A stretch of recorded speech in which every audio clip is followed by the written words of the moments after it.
Yep. But the whole deal is we've all sinned and fallen short of the glory All of have God. sinned.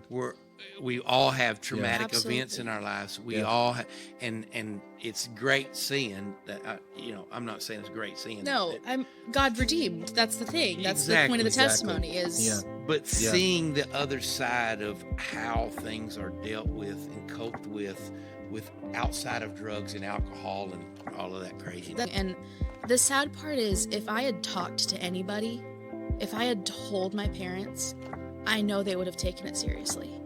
I've met your parents. They're They're great incredible. people. I love They're them great so much. people. Yeah, it's going back to what you were saying with the whole guilt thing. You had to be perfect, I so you had to couldn't be- let them know. And I'm gonna kind of talk about my home life a little bit. Come And I on. want to say I'm not faulting my sister for any of this.